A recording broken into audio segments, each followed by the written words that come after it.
Shalom, shalom, Francis Longa pour vous servir.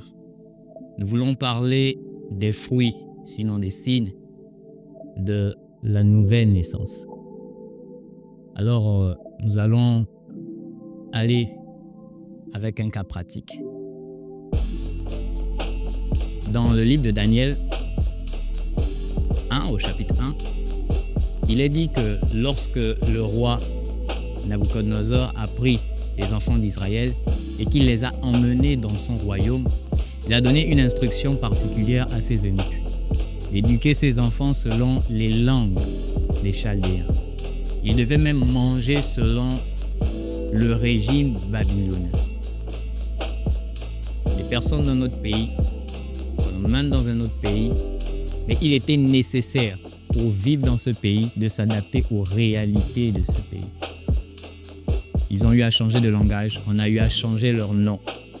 Et c'est toute une vie qui a été changée. Et l'un des signes de la nouvelle naissance commence par ce changement. Le premier changement, c'est le renouvellement de ton intelligence. Parce que la première chose qui te fait naître, c'est l'écoute de la parole. Dans le psaume 119, au verset 105, ta parole est une lumière à mes pieds, une lampe sur mon sentier.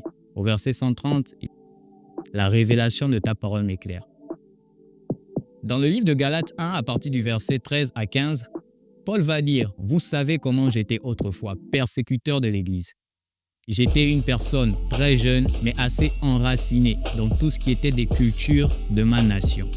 Mais lorsque le temps est venu pour Dieu de faire de moi un apôtre, il m'a rencontré. » Lorsque Paul a rencontré la lumière de Christ, son intelligence a été renouvelée, sa vie a été changée.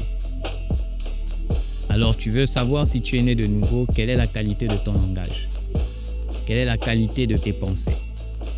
Permettez-moi de lire Philippiens 4, le verset 8. « Au reste, frères, que tout ce qui est vrai, tout ce qui est honorable, tout ce qui est juste, ce qui est pur, tout ce qui est aimable, tout ce qui mérite l'approbation, ce qui est vertueux, digne de louange, soit l'objet de vos pensées. » Quel est l'objet de tes pensées? Est-ce que c'est tout ce qui est pur? Est-ce que c'est tout ce qui est honorable? C'est ça qui permet de déterminer si oui ou non on est né de nouveau. Dans Éphésiens 4, le verset 17 à 18, mais je commencerai par le verset 18, il est dit « Ils ont l'intelligence obscurcie. Ils sont étrangers à la vie de Dieu. » Étrangers à la vie de Dieu. Parce que la nouvelle naissance, c'est quitter d'un royaume pour le royaume des cieux. À cause de l'ignorance qui est en eux, à cause de l'endurcissement de leur cœur. Et nous remontons au verset 17. « Voici donc ce que je dis. Et ce que je déclare dans le Seigneur, c'est que vous ne devez plus marcher comme les païens qui marchent selon la vanité de leurs pensées. »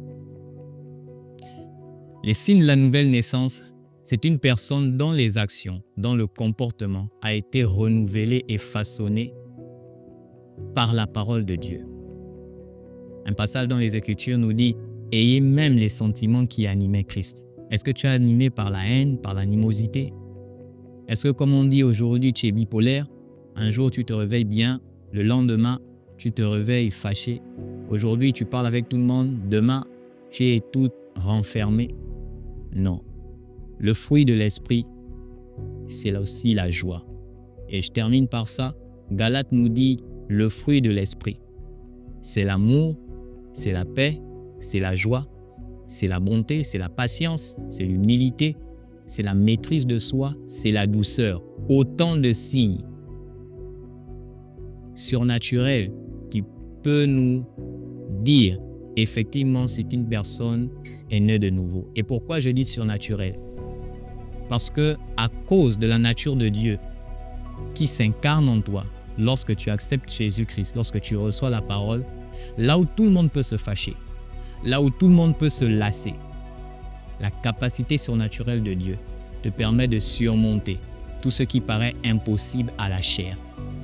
C'est pourquoi Jésus a pris un exemple. Si l'on te gifle sur la joue gauche, donne la joue droite. Humainement, ce n'est pas possible. Mais lorsqu'une personne arrive à le faire, c'est parce qu'il y a les signes, les fruits de la nouvelle naissance. Il a dit, si une personne te prend un vêtement, ajoute même ta tunique. Voici encore un signe, une disponibilité pour les autres. Il dit, si une personne te dit, ou un patron, parce qu'à l'époque, ils étaient sous la domination romaine, prends ceci, fais 1 kilomètre. Jésus dit, fais 2 kilomètres. La nature divine en toi emmène un étonnement. Si des personnes autour de toi savent que tu es chrétien, mais ne sont pas souvent choquées par la manière dont tes actes de bonté sont manifestés, exprimés, pose-toi la question de savoir si tu es vraiment né de nouveau.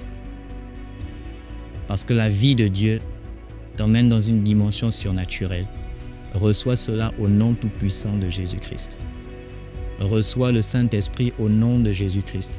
Si pendant cela, tu as accepté de donner ton cœur à Jésus, que la grâce de Dieu te localise, que le Saint-Esprit descende sur toi, que tu sois une nouvelle créature.